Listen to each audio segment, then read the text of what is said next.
Not every clue is found in a file. Sometimes it lives in someone's memory, quiet, buried and unspoken, until something finally forces it back into the light. Today, a local woman stepped forward with something she has kept to herself for nearly 3 years. She says that on the very day Summer Wells vanished, she saw Don Wells standing outside that house, talking to a man she had never seen before. She remembers the man's face clearly, not angry, not afraid, but cold, emotionless, and unsettling. No smile, no greeting, just a stiff, intense stare that made her feel something wasn't right. She didn't say anything then. She didn't want to become another rumor in a case already twisted by speculation. But now, after watching the story unfold from a distance, after seeing how little progress has been made, she's ready to speak. And what she saw could shift the direction of this entire investigation. Because sometimes the most critical detail isn't hidden in a report or a timeline. It's hidden inside the eyes of a stranger who wasn't supposed to be there. This is Detective Max. And tonight, we're unpacking what that woman saw. Who was that man? Why was he speaking with Summer's father? And why did his expression send a chill down her spine? This isn't just a new rumor. It may be the missing thread investigators have been waiting for. If you're here to get closer to the truth, stay with me. If you are here for justice, please stay back and watch. Because after hearing what this man claims, you may never look at this case the same again. These are not just holes in an investigation.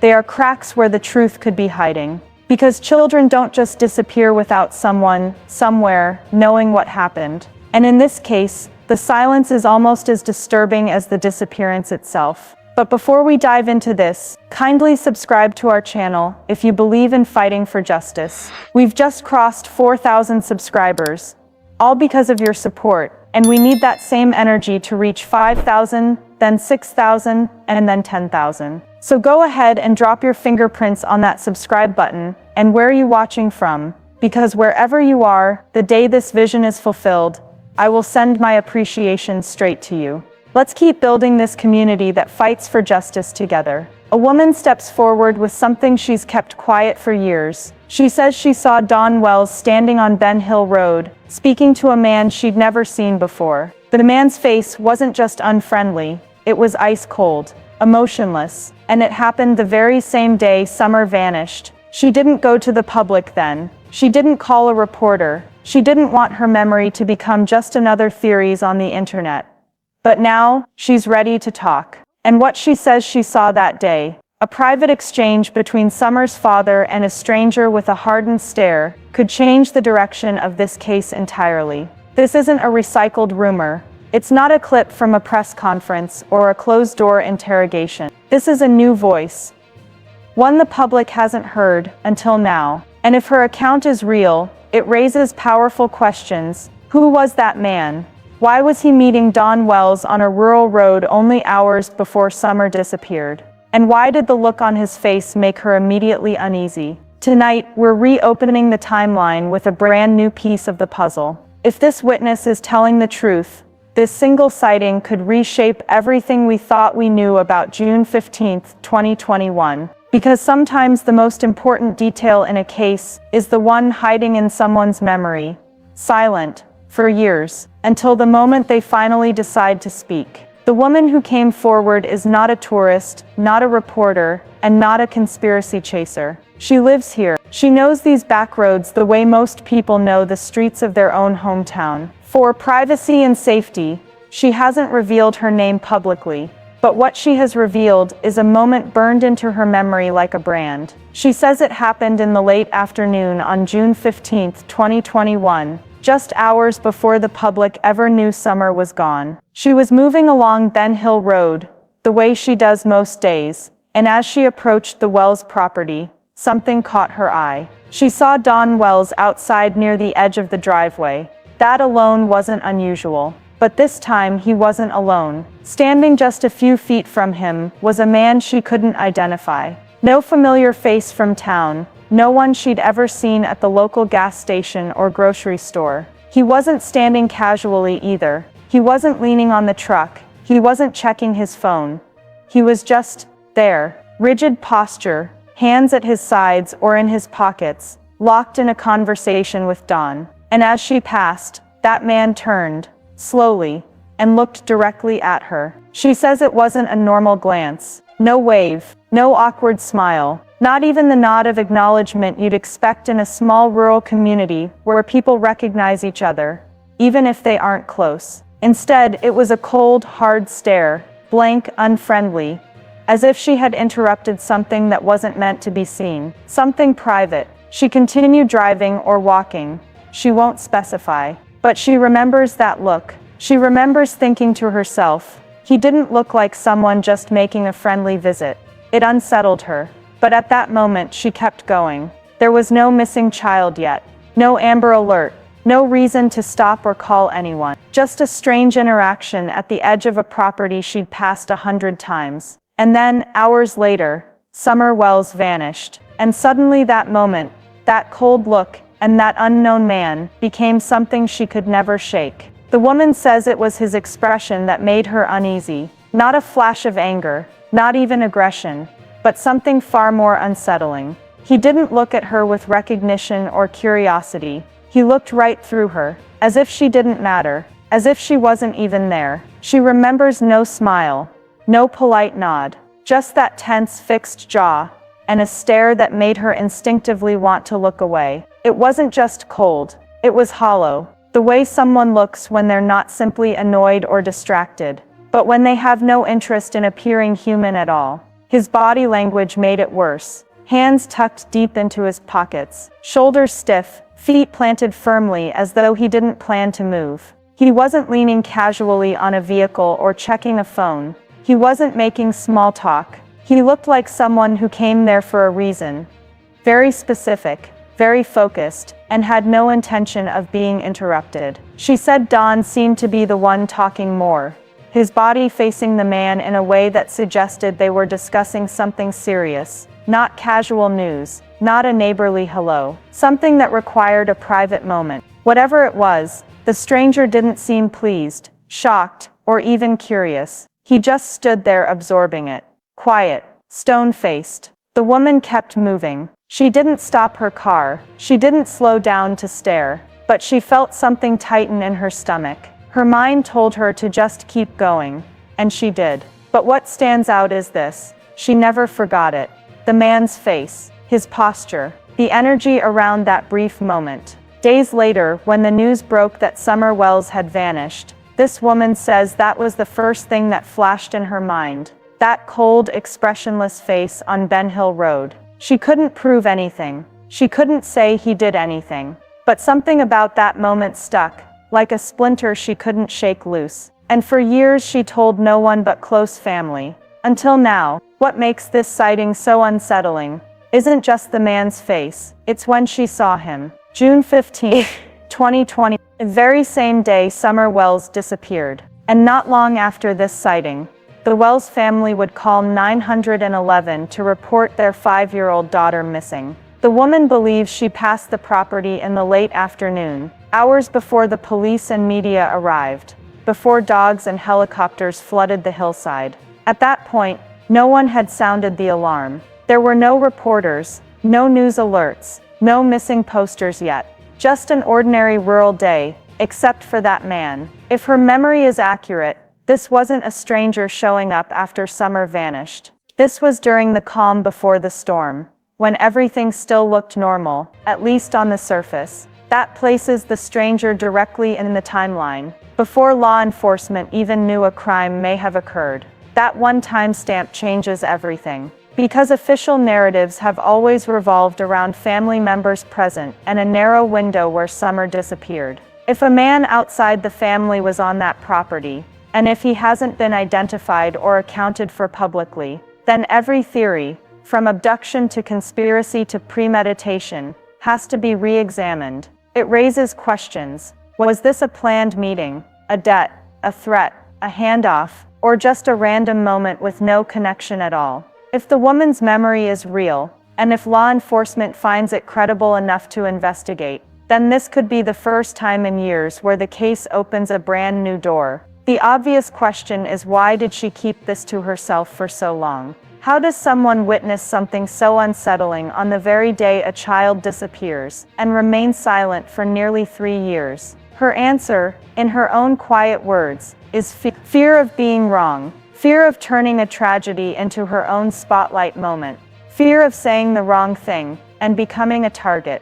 When the Summer Wells case exploded online, it didn't take long for the internet to turn cruel.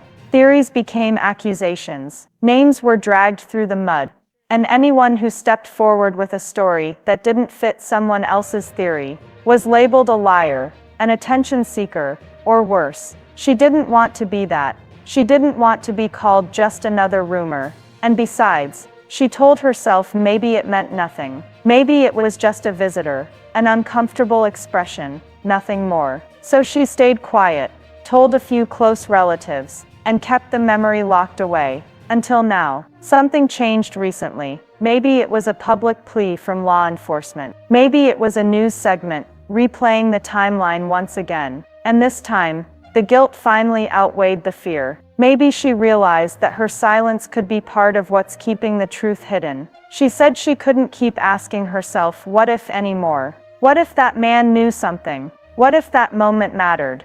What if speaking up, even late, was still better than never speaking at all? So now, years later, she's decided to share what she saw. Not because she wants attention, and not because she thinks she knows the whole story, but because maybe, just maybe, this one memory could help crack open a case that has been sealed by silence for far too long. This sighting opens several possibilities, and each one tells a very different story. Could this have been an arranged meeting?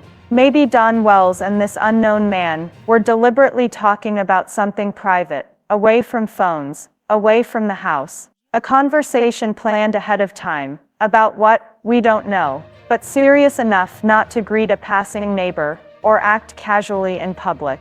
Or was the man scouting the area, standing stiff, hands in pockets, barely talking, watching everything? If he was planning something, a kidnapping, a break-in, a later crime, this could have been a reconnaissance visit. Checking routes, looking for weak points, knowing who was home and who wasn't. Could he be connected directly to an abduction theory? If this man later came back, or never left, this sighting may be a missing link investigators always needed. Someone outside the family circle, but clearly present and engaged with Dawn before Summer disappeared. Or was it something completely innocent? A worker, a contractor, someone looking for directions, a random stranger with a cold face on a hot day. Sometimes the human brain attaches meaning to a moment after a tragedy because it needs a reason. It needs a face to connect to the grief, and memory gets sharper, or distorted, the longer it sits in silence. That's why we must be disciplined here. This is not a verdict, it's a lead that needs to be logged, cross-checked, tested. A lead that should be treated as neither truth nor lie, until the evidence proves which one it is. The woman who gave this statement says she's not accusing Dawn, or the man, or anyone. She's simply telling what she remembers. That's not proof, but it is a piece. And in a puzzle this fractured, every piece deserves a place on the table. If investigators believe this woman's account is credible, their first step won't be to go public. It will be to verify everything quietly, behind the scenes. They may begin with a formal second interview, capturing every detail she can remember. The color of the man's clothing, the type of vehicle parked nearby, any accent or movement, even the approximate height and build. These details could be used to create a composite sketch, not for the media, necessarily, but for internal databases and cross-referencing. Then they'll move to the timeline. Was Dawn expected to meet anyone that day? Are there phone records, text messages, or call logs that place him in communication with someone outside the family before Summer disappeared? Investigators can compare cell tower pings, find out if anyone else's phone was on or near Ben Hill Road at that same hour. They might even go back to nearby surveillance cameras, not on the property itself, but at gas stations, local roads, stores, looking for footage of a stranger's vehicle heading toward or away from that area. And finally, they'll look at past statements Don has given. Did he ever voluntarily mention someone visiting? Did he leave someone out? If so, why? At this stage, a good detective doesn't jump to conclusions, but they don't dismiss these things either. A sighting like this doesn't solve the case, but it can act like a lever. It can force the investigation to shift direction, however slightly. And in a case where so many leads have gone nowhere, slightly might be all we need. This eyewitness account doesn't just add a new piece to the puzzle. It puts pressure on every theory we've been working with for the past 3 years. If someone truly saw Don speaking with a stranger that day, the classic stranger abduction theory suddenly gains new traction. For years, many believed it was unlikely a random outsider could find that property, approach unnoticed, and take a child in minutes. But if there was a stranger physically present before Summer disappeared, one who looked intense, secretive, uncomfortable, it gives that theory new oxygen. But it doesn't clear the family. Instead, it creates a possible hybrid theory. Family involvement plus outside accomplice. Something planned, something coordinated. A handoff, a debt, a threat, or even an argument that escalated into something bigger. Meanwhile, the theory of a purely accidental fall or misadventure becomes harder to maintain. If someone else was there that day, intentionally meeting Don, it complicates the idea that this was a simple accident covered up in panic. Panic usually doesn't involve strangers. For people who believe a family member was involved from the inside, this sighting won't disprove it, but it could shift where they think the help or the motive came from. It opens a new question. Was someone else on Ben Hill Road to make sure something happened? Once again, this doesn't confirm guilt. It doesn't prove innocence. It doesn't give us an arrest, but it rattles the structure. It challenges the comfort of sticking to one single theory. And in a cold case, that shake is sometimes exactly what's needed. The moment this woman's statement began circling online, reaction from the community was immediate and divided. Some locals started to come forward in comment sections and Facebook groups saying they too recalled a strange vehicle parked near the Wells property, weeks or days before the disappearance. Others claimed they remember a man they didn't recognize, briefly seen on a side road or at the gas station near Beach Creek Road. Suddenly, memories that had been silent for years began to resurface, or at least people believe they did, but not everyone agrees. There are neighbors who deny ever seeing anyone unusual. Some insist they never saw a strange man in the area, and they're frustrated by what they see as yet another distraction from the real investigation. But that division is normal. In almost every cold case, the community splits, half holding on to one theory, and half convinced the noise is drowning out the truth. Online, the debate is just as intense. Some users believe she's credible, that what she saw could explain the entire disappearance. Others call it hearsay, or attention-seeking. Some accuse her of coming forward too late. Others say she's brave for speaking at all. And once again, the story begins to fracture between belief and doubt. But here's the part that matters. Credible or not, every tip gets logged. Investigators document them, compare them, run them against evidence. Because in cases like this, it's often the one detail everyone thought was pointless that breaks the case open. As the sun sets over Ben Hill Road, the hills return to their quiet stillness. Yet the echoes of what happened that day, June 15, 2021, remain alive.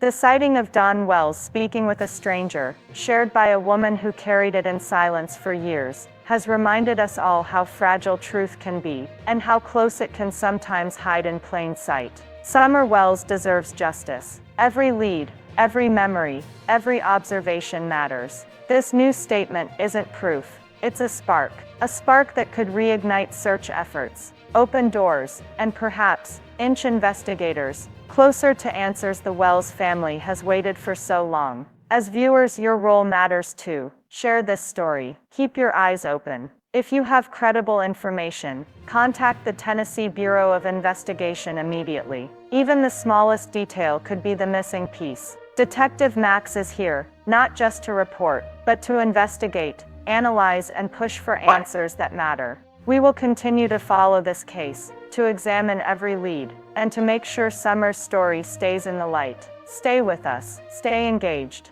The investigation isn't over, and neither is our pursuit of justice. This case has tested patience, challenged assumptions, and left more questions than answers. But remember, every lead matters, every witness counts, and every detail could be the key. I'm Detective Max, and we will keep digging, keep questioning, and keep Summer's story alive until justice is served. Stay sharp, stay vigilant, and I'll see you in the next update.